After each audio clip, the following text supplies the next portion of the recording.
Hey everyone, and welcome back to Don't Open That Door. I am Justin, just the average Trini. I'm Nico, and I'm James too. I'm Dan, the lanky man. And we're here today to review a movie that is very near and dear to the hearts of the pod. Nico, what are we doing today? We are finally coming back to the Wan cinematic universe with The Conjuring 2. You betcha, and you know who that means. Who comes back? Who's back? Ed and Lorraine fucking Warren, you already know! The goats. You're goddamn right. So as Nico said, this is directed by James Wan, and we've got Vera Farmiga as Lorraine Warren. We've got Patrick Wilson as Ed Warren. We've got Madison Wolfe as Janet Hodgson and Frances O'Connor as Peggy Hodgson. So we open with our heroes, Ed and Lorraine Warren, and the pair are basically conducting an investigation into the Amityville house, which is the site of the Amityville horror. And they're basically trying to determine if the place is really haunted. So Lorraine conducts a seance and she kind of astral projects a little bit. It's very similar to what Wan does in Insidious with The Further. And she basically sees the murders take place. It's kind of cool because she acts them out almost, like she's loading a shotgun even though she doesn't have one. It's such a cool intro. It is. And her spirit basically heads down to the basement. So in the basement, she is basically confronted by a real evil-ass nun spirit who shows her a premonition of Ed basically being impaled. So we kind of lead with that, but Nico, what follows? Well, I just want to jump in really quick and say that she's confronted by an evil-ass nun, not an evil-ass nun. That's a different kind of movie that we don't review here on the It's pod. a different spirit. Yeah, exactly. But after the TV interview, the Warrens return to their house, and at the house, Lorraine is once again confronted by the nun spirit. And Lorraine proceeds to tell Ed that she wants to take a break from the paranormal investigation game, pretty understandably so. Meanwhile, in England, the Hodgson family just gets 11 different flavors of fucked up. They go through a terrifying haunting. The youngest daughter, Janet, starts to hear things and sleepwalk, and things get worse and worse when she begins to speak in an old man's voice, which catches the attention of the media, and they actually believe her, along with the police, which is kind of fucking wild in a horror movie, so shout outs to that. But yeah, that then gets the attention of the church. That was a pretty good voice. That was really good, Thank you. Nico. Thank you. You could have really been our boy Bill. Maybe I am. So Dan, I mean, the church is obviously going to get involved now, right? Of course. So, predictably, they call Ed and Lorraine motherfucking Warren. Even the church. God, the bitches on speed dial. They know. So they asked Ed and Lorraine Warren to investigate and determine if the hauntings are actually legitimate, because if they're not, the church doesn't want to be associated with the hoax. The Warrens go to visit the family and learn that the husband has stepped out after having twins with the neighbor and left his wife to raise 4 children all on her own. Oof. Can I get an F in the chat? Bruh. The supernatural occurrences worsen while the Warrens try to determine if the hauntings are actually legitimate. Very true. Another F in the chat for that man's apparently very potent seed. Wow. I wasn't thinking about that. Neither was I, but while the house is being filmed, Janet is caught faking an incident. Her critics and the skeptics surrounding the case take this as proof of the entire situation being a hoax, and the Warrens are forced to leave. When everyone goes, though, Janet confesses to her family that she did fake it, and you can hear those air quotes, but only because the demon haunting her threatens that he would just murder her entire family if she didn't do it. So, pretty convincing argument, I would say. We then see the Warrens boarding a train, but Ed gets a sudden burst of inspiration and realizes the hauntings are real after going back through some ancient tape deck magicry kind of stuff, and they rush back to the house just in time. All right. I mean, Dan, while this is happening, what's happening at the house? So Janet now is fully possessed and begins lashing out on her family and sort of everyone around. Her family flees in terror as the Warrens arrive. Lorraine is worried about the premonition of Ed dying and warns him not to go into the house. But heroic Ed breaks into the house anyways and tries to rescue Janet, while Lorraine attempts to figure out the demon's name because that's what will stop the demon, and, having the demon's name gives you power over the demon. After checking her Bible, which she had ripped up earlier in the movie, she realizes that the demon's name is Valak, I think, That is it. and rushes into the house to help Ed. So in the house, Ed is kind of in a tight spot. He's basically leaning out of a window, holding, Janet's unconscious body with one hand and using his other hand to hang onto a curtain. And the curtain rings are slowly starting to snap under their combined weight. Below him is a tree stump ready to skewer him, because that tree stump is actually what Lorraine had the premonition of him falling onto and getting killed, basically. Luckily for him, though, Lorraine shows up, and by using the demon's true name, she's actually able to dispel it and save Ed. The movie ends with the family thanking the Warrens, and Ed and Lorraine return back to, the good old US of A, where they take a memento. There was a little kind of, what would you call it, Dan? A really creepy toy. Yeah, it's like a really creepy ass toy A red flag, if you will. that they take back to their pretty much fucking room of horrors, because they got the Annabelle doll chilling back there, just a whole host of haunted things. And that's kind of where the movie ends. Yo, I want to see a movie about that haunted ass samurai warrior costume. yeah. I want to see that fucking movie. Yo, that would be legit. So let's take it from the top then. Visuals, Dan. I mean, where do you put the visuals in this one? I love them. I love them a lot. There's some really cool cinematography. There's a really cool scene where one of the kids in the family steps on his fire truck and he ends up like rolling it back into this little tent in the hallway that he kind of has set up. And then he walks back down the hall to his room and the tent like shoots out the fire truck again. It's like the ghost in the tent. But it's cool because when the kid's in the room, he thinks he hears a noise and he kind of leans over to the side to look out the door while he's getting in bed.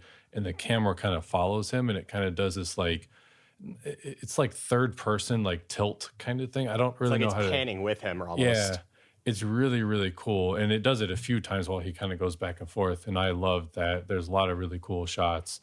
The lighting I really liked. I loved the visual aspect of this film. I also just really liked because this movie's supposed to take place in like what, 60s, 70s? 70 something. I can't remember off the top of my head, even though I've seen this movie like 5 fucking times. I think it's like 70. I don't know. So they did show England winning the World Cup in football/soccer for you plebeians. And 77. there you go. I really dig the whole atmosphere of it. And also just even down to the things they had around the house. I thought it was just really cool. A lot of the things, like the creepy ass toy we were talking about before. The younger brother has a stutter and he sings a song along with the toy to kind of help him. It's like a form of speech therapy almost. And I never had one of those personally, but it reminded me of when I was a kid. I had this really dumb kind of, God, I don't even know what it was, but you could basically put 2 little like tiny images into like a flashlight that you could then hold your eyes up to and see the 2 images. No, I know exactly what you're talking about. I don't remember what they're called, but yeah. Only 90s kids will remember. Probably, yeah. Maybe. Yeah. But I mean, it just reminded me of that. And I think in particular, Viewfinder or some shit like that. yeah. But the visuals and the setting did a really, really good job of kind of putting me in that place. Nico, how about you? Visually on cue? This is something that gets better every time I see it, in particular because I noticed so much more this time. I was watching this with some friends and I didn't know this the first couple times, but in the scenes where we're in the Warren household, in every scene, there's Valak's name spelled out somewhere in the house, in the background. And you can even see Valak walking back through the blinds to head to the hallway that it later takes just sort of hold in. It is more subtle than I ever thought to give credit for. And for all the reasons you two have talked about already, just this is visually stunning in a way that you almost kind of take for granted just because it's nothing like, Annihilation or Color Out of Space, but it's just impressive, man. Okay. So now we're going to go ahead and change tracks to audio. Dan, is this, more of the same kind of standard stuff, or is it, breaking new ground? I didn't think it was breaking a lot of new ground, but I thought it was sort of like the epitome of horror film scoring. The strings, high pitched strings and the sort of fast paced and all that kind of stuff. It was just done very, very well.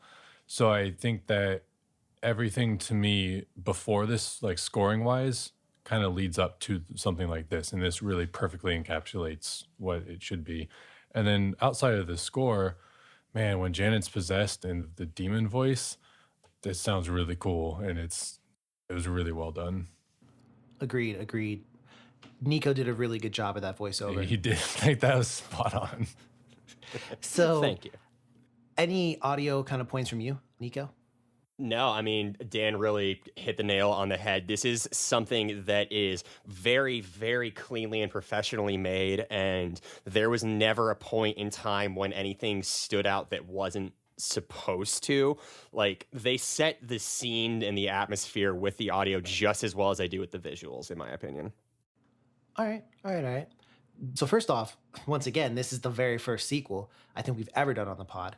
But how does this compare to the first one in your mind? Just generally. I think it takes what the first one did and just does it better. I Agreed. think that the pacing, it's a long movie though. I forgot how long Yes. it is. It's like 2:15, I think, 2 hours and 15 Something like minutes. that. Roughly.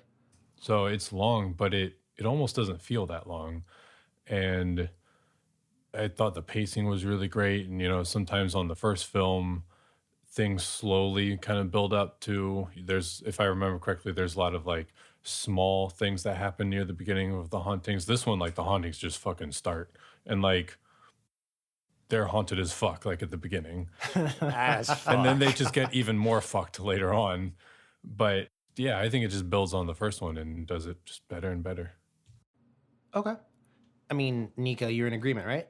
Yeah, and something that I think this does well, particularly because of sort of the general trappings of the Conjuring universe, is that because this is a sort of new entity that they're facing, it doesn't really grow stale. It's not like, oh, we're seeing Freddy again, or oh, Jason's back and this time he's in space. Why is he in space? Who knows? This is something where it's still fresh each time, and just like you were saying, Dan, the pacing and the length, it doesn't feel like it's 2 hours and however many minutes, but the fact that each plot point builds on itself so well, it just really, really works, and is one of the few cases where I think the sequel is something that eclipses the original. Now, let's take a step back here and maybe take a look at the supposed Wan cinematic universe as a whole. Now, obviously, Insidious and The Conjuring, the films aren't really related, but there's a lot of overlap in some of the, I guess, the presentation, I would say, as well as some of the style of the hauntings. So, first off, let me ask, given that, at time of recording, The Conjuring 3 hasn't come out yet, it's not going to come out for a couple months at least. So, is this something, and this is more so future looking, we've had the first one, we've had this one. Do you think if a third one happens and it's more of the same, do you think it would still be something you're really looking forward to? Or do you think there needs to be something new going on in terms of the presentation? I think I would like something new. That's a good question. I would say something new. I kind of want it to be like The Conjuring 2 with a twist, I guess, because I really like how this one did it, but I don't want to see this movie reskinned. I want to see some sort of twist, something a little different, but like for the most part, I kind of want to see this movie again. Yeah. Okay. No, I definitely agree. And something that I liked about this one is there is so much more than just the general sort of setting of horror. Like, I would almost classify this as like kind of a mystery as well, kind of like a whodunit kind of thing, particularly because in the first half we see, again, just the police actually fucking believe them. They see the haunting, the chairs fucking move, and that's not something you see too often, I don't think. So I'm really curious to see what James Wan does for the hat trick here. Yo, and the police dipped the fuck out quick, too. They saw that Yo. chair moving. They're like, nope, we're not doing this. We're going to put a report. Good luck. It's way above our pay grade. The police were like, "This is beyond us, but Godspeed." All right. We're not saying you're wrong, but you are fucked. So I have a question now, though. Having seen, Insidious, The Conjuring Part 2, and mainly focusing on those because we haven't covered any other films on the podcast. We haven't even covered Insidious 2 on the podcast. Don't know why I said that. So one thing I want to ask about is the jump scares. So these movies have a pretty decent amount of jump scares. Do you think they work? Do you think too many makes them lose effect? How do you feel about them in this particular movie? I like them in this one, actually. Oh, yeah? I realize now that I'm sounding like I'm dick riding this movie pretty hard, and maybe I am, but I liked them. The tension build up to them was great. The jump scares didn't feel cheesy to me. They often, not always, but often led to something actually happening. Sometimes they didn't, but I thought that they were just tastefully done. And again, just the build up and the tension was just really well done. So I liked them. I think the difference here between other horror movies is that Wan and company paid so much more attention to the setup in addition to the actual scary moment of the jump scare. Like, think of the very first scene in the basement where Lorraine is going on her vision quest, and she goes and she's in the basement of the Amityville house, and all the kids start pointing to Valak. Everything surrounding that buildup was already scary.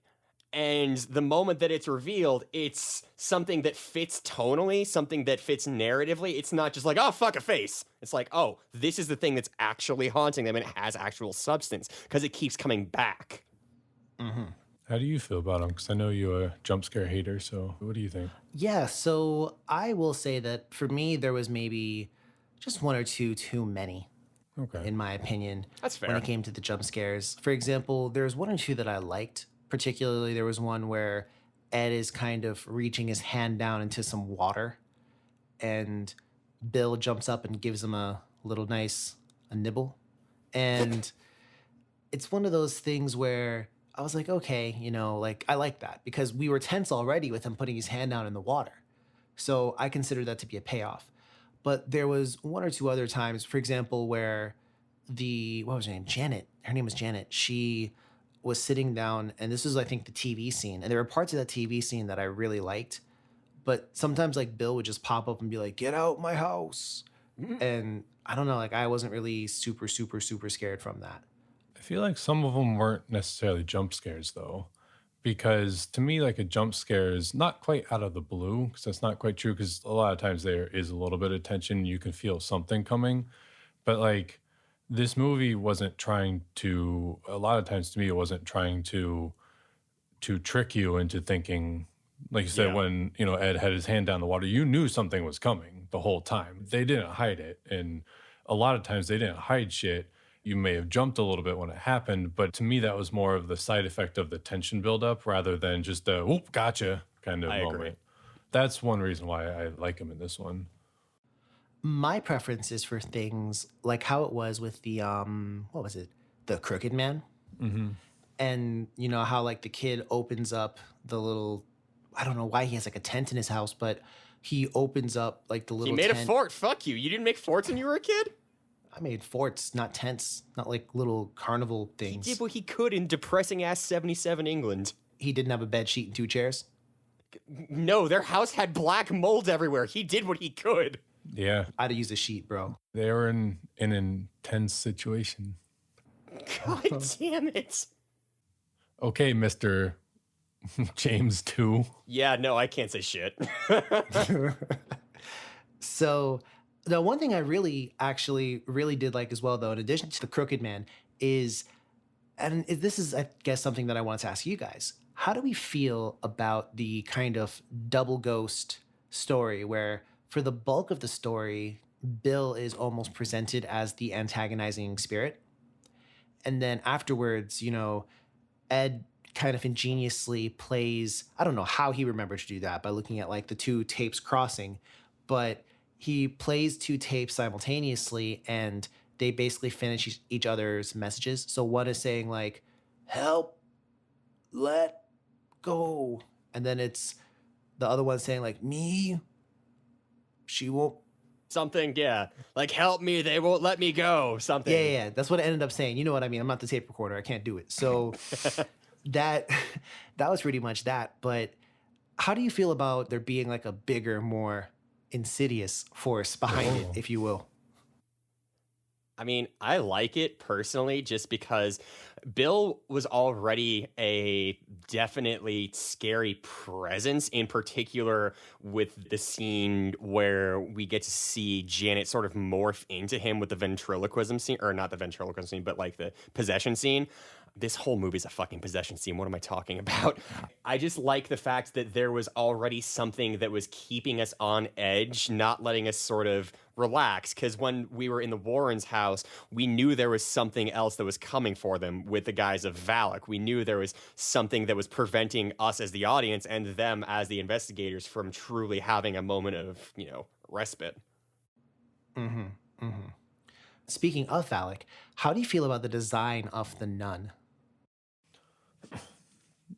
I thought it was pretty cool. Looked very, well, nun-like, and then you got the sort of white face, and then you've got the really like fucked up fangs, kind of teeth and brown mouth. That sounds really weird and wrong, but the whole like mouth area is all like brown and fucked up. But I thought it was cool. It was haunting. It was, yeah, it was scary. I don't know. I don't remember, but so a very similar nun, if it's not the same nun, is also in Insidious. Now, do we think there's maybe any kind of spiritual overlap there? Or does James Wan just really like nuns as his ghosts? I think he just really likes the figure of haunted ass women. Because we've got the nun, La Llorona, we've got the like grandma in Insidious, who we didn't really talk about here, but like there's a definite sort of presence in his sort of style for those kinds of characters for sure. But one thing that I really love about Valak in particular is just the contrast between the dark and the sort of skeletal white that we see. There is, and this is a moment where the cinematography really shines through, in particular, is the scene where we are in Ed's study, and he was actually painting Valak, which, like, I don't know why the fuck he would do that in the first place, but we see the camera sort of like transition between looking dead on at the painting of Valak, and then the lights go out and you see Valak's eyes, and just the cuts between the very subtle transformations that you see there, where you're not sure if it's actually Valak, if it's actually the painting. I think the sort of simplistic design really did help this time, as opposed to just being like, oh, it's a nun, but they actually played with the subtleties there. I will say there is not a snowball's chance in hell that I'm painting a fucking evil ass nun. Nope. Then hanging it on the wall. Yeah, well, they framed it too, like that same day. Let me just hang this evil ass nun up in my room of horrors, because that's what I do. But no. Also, he was painting that shit in the kitchen, like, oh, good morning, daughter. Let's have some nice cereal. Dad, what the fuck is that? Oh, just got inspired. So I now want to ask, obviously the design of the nun is kind of terrifying, you know? And what other parts of this movie scare you? Because this is a movie in particular that I've heard tell scares people. So, I mean, I'm going to go now, hang on, using my clairvoyance. Dan, what parts of this movie could scare, not saying you were scared, but what parts of this movie are scary? The whole fucking movie, I was scared shitless. Oh my God. This movie terrifies me. And most of the movies we have seen rather, don't really scare me all that much. But man, this movie just scares the shit out of me. The tension, I think I said a while back, like haunting movies, possession movies like this, these are the ones that scare me. Like slashers and all that shit don't really scare me, but hauntings, yep, that's terrifies me because, we lived in a haunted house and I believe it. It's all real to me. And especially at the end during the credits, they play like the real recordings of the interview with the demon, the possessed girl and everything. And they show pictures that were actually taken there, like the real pictures. It's kind of cool because they juxtapose the film shot with the actual pictures that were taken from the real locations. And it just like drives it home to me. It's like, yeah, this was They real. fucking nailed the set design with Yeah, that they too. did. Yeah. So I don't know, man. It's just fucking scary. I will say too, the first time I saw this, I watched it with a friend who was very much a reactionary kind of person. Bellius. And I just remember when that ending scene popped up and like the actual tape started playing, he was like, nah, I'm not listening to this anymore. Bro, he was yelling and like freaking the fuck out. I mean, listen, that was wild, yo. That was pretty wild.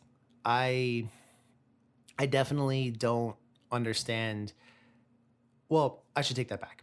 I definitely understand why they had that there. I feel like it's a really, probably honestly, one of the best ways to close a movie like that. Mm-hmm. To have, hey, you know, like this actually happened. Like this is actually what we have. And it puts it in your mind, like, you know, what's really going on here?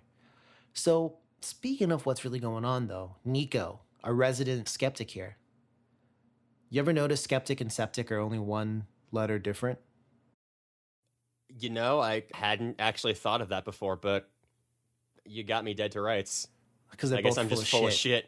Yeah, yeah. Wow. Oh, wow. Great minds, bro. Great minds. So, given all the evidence we saw in this movie, you know, because there is the subplot of, is this fake?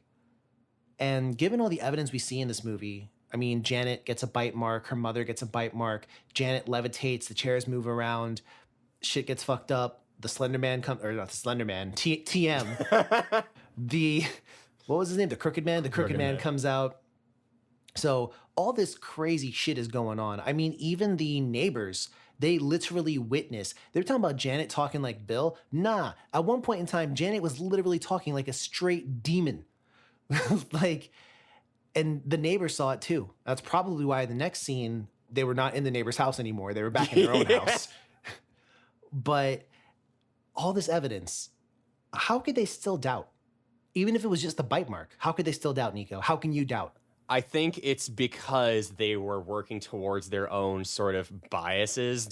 There's a name for this effect, and I don't remember what it's called, but it's an actually like scientifically studied and documented about like thing. a confirmation bias? Yes, not that, but there is something that, like, when you see new evidence that goes contrary to some of your core beliefs, instead of actually going and changing your frame of perspective and being like, oh, I hadn't considered that, it is instead very common for people to just intrinsically reject it and call it something like, oh, I don't know, fake news. And there is this phenomena where people are just unwilling, not unable, but unwilling to broach that sort of divide where people are getting this new information that conflicts with something that's so core to their beliefs. And I think it's really interesting in particular that they kind of address that in one of the characters there. I can't remember the name, but he's the dude who had the like wispy head of hair. He was one of the cameramen, I think. And he was sort of the mindset that like, I want there to be ghosts, but not like this.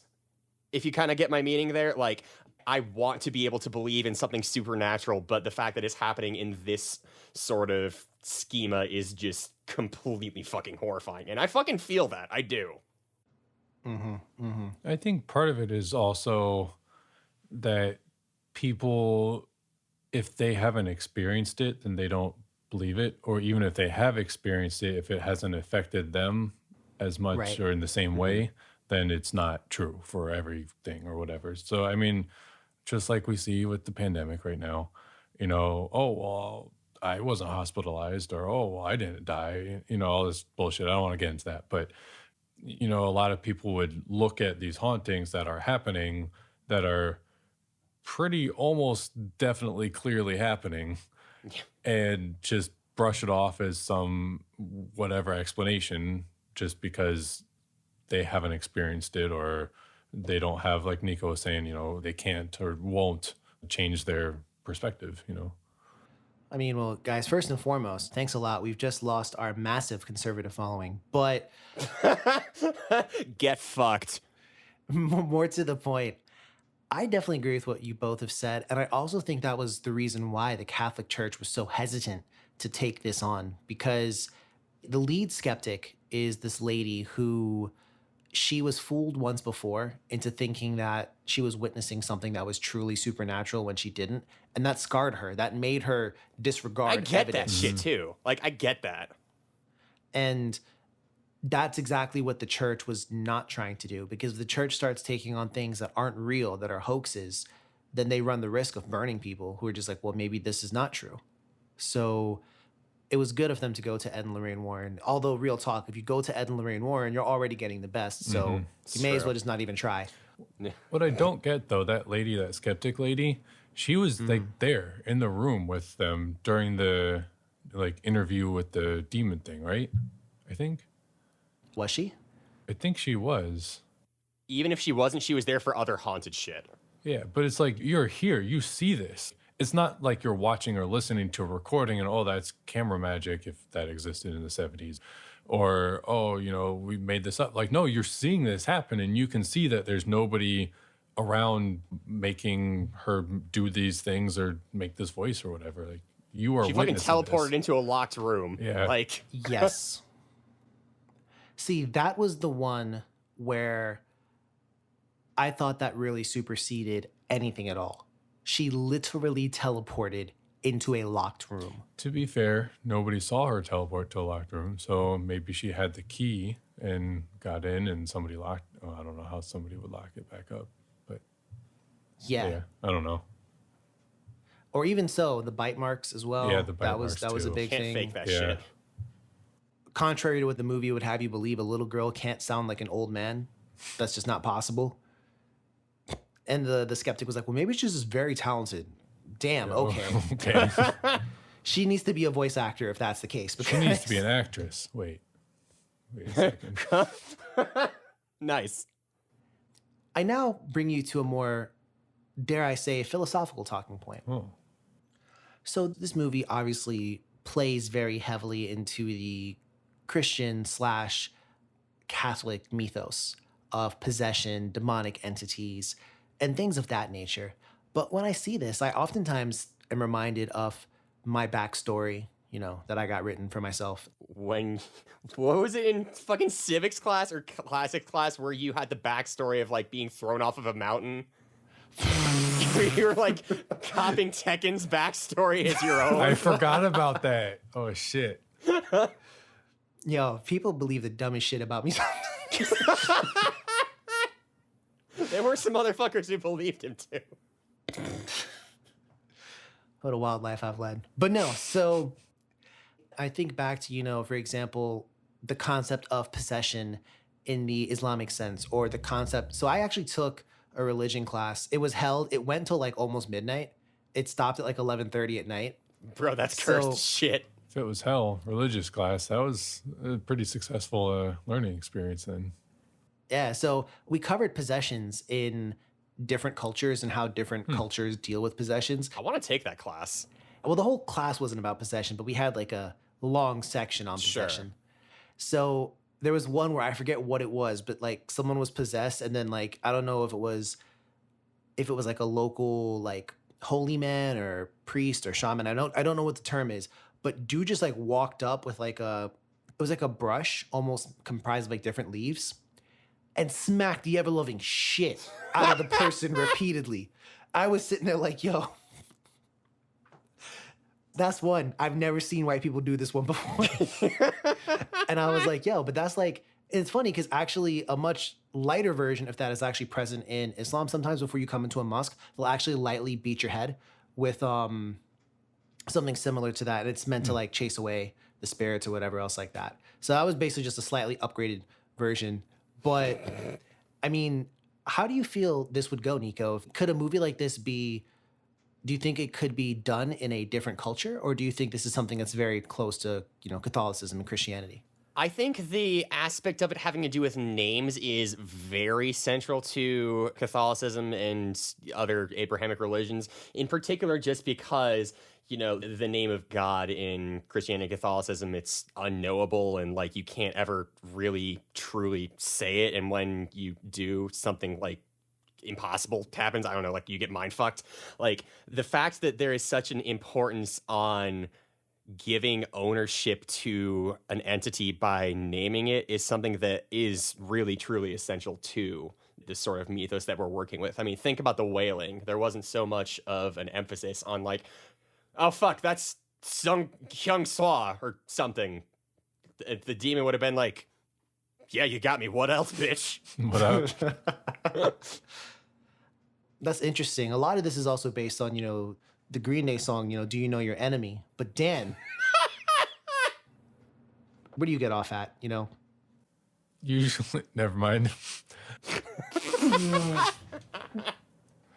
It's interesting that you brought up the Wailing, because I was actually going to talk about that too. Is first disclaimer, I don't really know a whole lot about the different religions and how they view possession in their things. All I know is what I've seen in the movies, which is not necessarily 100% accurate. But in the Wailing, they had the shaman came in, and It was a massive ritual. yeah, it's a huge ritual, a lot of dancing. They like cut chickens' heads off and like do a whole bunch of stuff.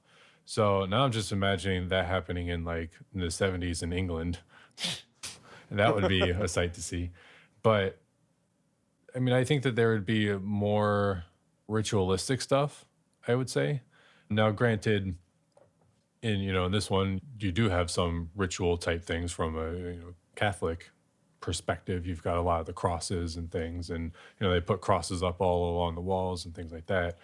But it would be interesting. I think I would actually kind of like to see more. We should watch more possession movies, more foreign possession movies. That'd be cool. Yeah. 1 month later, Dan, guys, I don't want to watch any more possession movies. Yeah, you're right. I'm telling you right now, the one that really hits close to home, and I'm like, if we watch this for the pod, I only watched this movie one time. No. Is it that one? I know which That one. Yeah, the one where he's in the jungle. Exorcist? No. I don't remember what it's called, but fuck that movie. Shall I say the name? Fuck Shall that I say the movie. name? What is We it? I have can't to remember. fucking review it now. What is it? It's called The Serpent in the Rainbow, Yes. bro. What the fuck? What the Dude, fuck? that shit, that was weird. That was crazy. Being, like West Indian, Caribbean Islander, bro. Fuck. I forgot about that movie. I always forget about that movie until you mention it. Bro, that movie fucked me up when I watched it. I think I was kind of fucked up when I watched it, if I remember correctly. Hey. Maybe why I can't remember it. But nah, man, that shit, what the hell? But yeah, so we can definitely touch on more because I do think it's interesting to look at these things from different cultures and perspectives. And again, like I come from Trinidad, bro, where like the scene I just discussed, where like the dude like smacks the shit out of the other dude in the possession thing, that happens. Yep, that definitely happens in my country. Oh. Not maybe quite the same way. Fucking Child's Play. They go to the to that dude one is like, Haitian. yeah. So I don't even know, yo. I don't even know. Well, let's take a step back from that and take a step forward into what would you do? So the three of us run the DOTD Paranormal Investigation Agency and other businesses too. So while we're doing that, we get a call from England to be like, yo, you guys got to come over. By the way, it's the 1970s, so just be ready. So we head over there in the 1970s and we get there and we hear about the possession. We're Ed and Lorraine Warren in this case, but we're more like Nico, Dan, and Juss. So the little girl's like, hello there, stranger. Nope. What would be your first move? Because keep in mind, the church asked us to just determine if it's real. So what would you do when, they have the little interview and Janet starts talking in Bill's voice? Yo, I'd have the church on speed dial, on speed ring. I would dial that phone, the turn. The rotary? Yeah, rotary, thank you. I'd dial that so fucking fast. Yep, this shit's real. And I'd be it. I would get a fucking super soaker and have a priest bless it. Be like, what's good, bitch? I'm staying strapped. You know what I also just realized? This also just plays into my fucking theory of fuck Ouija boards, because this whole movie is based on because they played with the fucking Ouija board at the beginning. Fuck Ouija boards. There is a little more to it than that, but yes, 100% fuck Ouija boards. Nah, they lived in that house for a minute and nothing happened. And then as soon as they brought out the Ouija board, shit started getting crazy. So one thing that I will definitely say, and one thing I definitely appreciate the movie for saying, because it's so true, evil spirits really take refuge in places where people are despaired, or they're full of negative emotions and energy, and like your house ain't clean and all types of stuff. That's Clean your fucking room. no I real say talk. to myself. I mean, literally, that's where like evil spirits live, and that's where negative things happen, all that negative energy. That's one reason why, at least in my culture, you're really supposed to like have joy and laughter and sunshine in your house, because otherwise, like, the spirits get in, bro. Yeah, burn some sage and shit. The other day, I drank some coconut water, and that boosted my spirits, so I don't have no spirits. So Hey. yeah, you gotta think about it like that. But back to what we were discussing, though. So there's that first point. Second point, I guess Dan is over here trying to help out the housewife with her tasks. He's fixing the sink, doing some In plumbing. the back blanket. Oh. Oh no. Oh no. Control Z, I never heard that. So now, Dan, you're in the flooded basement. First off, the basement's completely flooded. Do you just step on in and Nope. start? I would rotary dial a plumber. If there was like a puddle, sure, I'll go through a puddle. But there's like a good 2-3 feet of water. That's just not my job. And you couldn't see through it either. No, No. fuck that. So Nico, now this one's for you. The three of us are kind of going back on the train home, and you're like, wait a second. And you sit down with the tape recorders, and somehow you realize you see them in an X shape. And instead of you interpreting that as X, get the fuck out, it's X, Go the fuck back. play the tapes at the same time to find out the truth. I mean, basically, it was kind of like a visual novel, and Ed unlocked the secret end. Yeah, So- actually. I want to know, would at that point in time you play them both in sync, and we hear "Help me, she's killing me," and like, well, whatever? Would you be like, guys, we got to go back, or guys, we definitely got to tell the church about this and get the fuck out? Yeah, we gotta get the fuck out of here. Like, sorry, y'all were great. Janet, you're a sweet kid. Go beat up your bully. He deserves it. But peace. Yeah, true enough. And last but not least, I ask this every time: would you have a dedicated room of like horrible, terrifying shit in your Nope. house? Fuck no. Nope. There we go. That's the answer I was looking for. I have one for you guys, actually, real quick. Oh, snap. Oh, Here shit. we go. If you're living in your townhouse or apartment or some connected building, and your immediate next door neighbors, were haunted as fuck, what would you do? It's not your apartment, but it's connected to your apartment. You share walls. Yo, that's a good fucking question. So believe it or not, I would start looking for another place first off. Like, I can't be there anymore. That's But fucking fair. I would definitely just take my standard anti-spirit protocols into place, and really, as soon as I could leave, just leave. I mean, it's not my house. Oftentimes spirits are attacking a person, not a place. And when they're haunting a place, they're haunting that place, not my place. And that's what Valak was doing in Yeah. this. Valak was specifically haunting Lorraine Warren. We see that, like, from the beginning, it's out to get her and prey on her suffering, period. So I have a question about this. Okay. So Valak seems to be the most self-defeating spirit ever, Yeah. because Wait till you see the nun. Valak is the nun, right? Oh, but you mean the movie. But Valak literally, first off, informs Lorraine of how to defeat him, first and foremost. And then Valak also, like, warns her ahead of time that this is how Ed could possibly die. So she knows to look out for that in advance. And I get it, it's kind of like torment, but at the same time, it seems very self-defeating.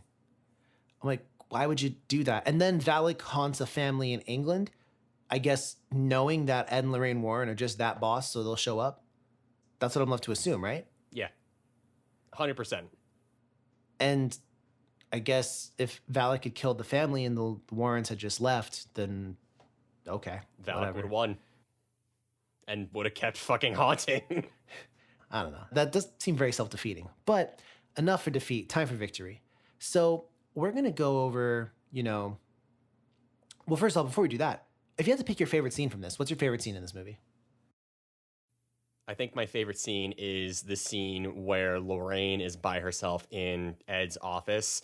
And that just gets me every single fucking time when we see the transition and she just comes out from behind the painting. Like, I'm getting chills as I'm thinking about it right now. It's just so good. All right, Dan, how about you, sir? My favorite scene is the one I mentioned way back at the beginning of the fire truck in the hallway and the camera sort of following the kid. I just thought that was really fucking cool. And bonus points to that because as that was happening, I was watching this movie at night with my headphones on, so it was terrifying. And my bedroom window was open, and this was at like 9 o'clock at night, and the ice cream truck came down the road, but I couldn't like really fully hear it. So while this like fire siren from the movie was going off, the ice cream truck was going off too. And I shit you not, this really happened. I literally called Justin right after it happened because I was like, dude, I'm fucking terrified right now. I can't believe this shit happened. So that made it extra scary for me. So that's my favorite scene. All right. Okay. I will also say for me, it's definitely got to be the Crooked Man. That scene where he first comes out of the tent and like, there was a crooked man. And I was like, He had a crooked dick. What? Hey, that can be... Never mind. So, yeah, I'm a favorite scene. But now let's talk about the reviews on Rotten Tomatoes. So, as you might guess, it's fairly highly rated, but not the most. So it's gotten 80% from critics and an 81% from the audience. So pretty much in sync. I don't think we've ever seen it that close together. Potentially, yeah. But, so go ahead. Give me your score, what you liked, what you didn't like, and let's make it bite-sized. So, Dan, why don't you go ahead and lead? I never pick on you to lead. I love this movie. I remember liking it, but I forgot how much I liked it. As you've heard before, I'm terrified of this movie. There's just a lot about it that sort of resonates with me. And I thought, audio, visually, everything is just top notch, just really well done. If you haven't guessed already, I'm going to give it a high score. 93 for me. All right, Nico, where do you put it? So I am going to sum up my thoughts in a different way by giving y'all a little bit of a backstory, and I promise this will be quick. As you both know, I didn't really get into horror until about like 4 years ago, because when I saw The Sixth Sense as a kid, that just fucked me up irrevocably. And The Conjuring 2 was the first movie I saw that got me into horror, and I've just loved it ever since. And so this really has a special place in my heart and always will because of that and everything else we've said here. I'm gonna give this a 98. Okay. So, okay. it's my time to Hater.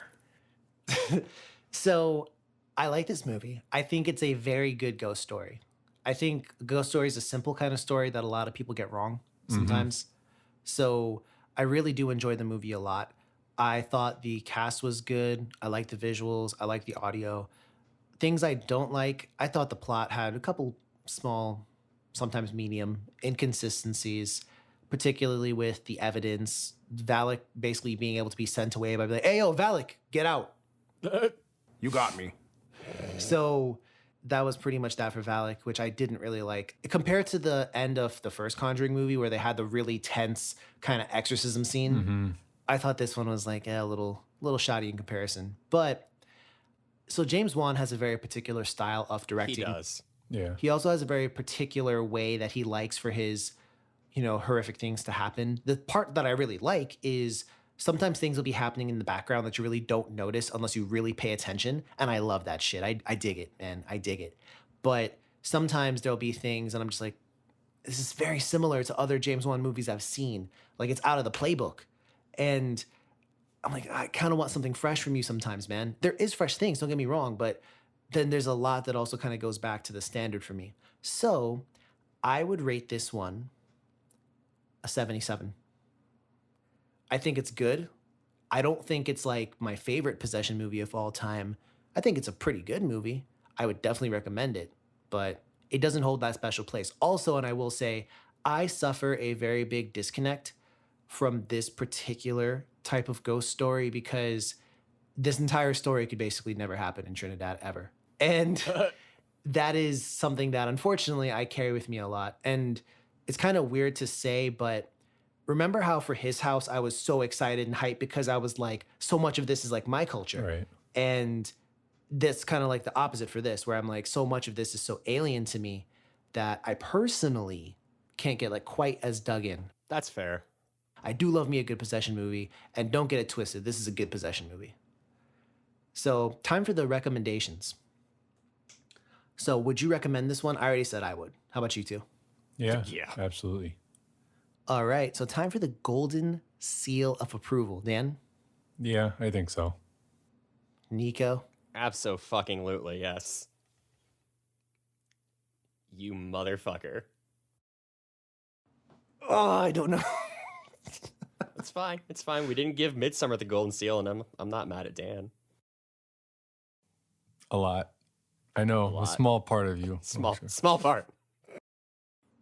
Nah, I can't get this one the golden seal of approval. You I'm know, sorry. I'm okay with that because as much Yeah. as I like it, to me, it's not like, it's not the, I don't know how to say it. I'm okay with you not doing that, you know? That makes sense to me. I'm cool with it. I appreciate that.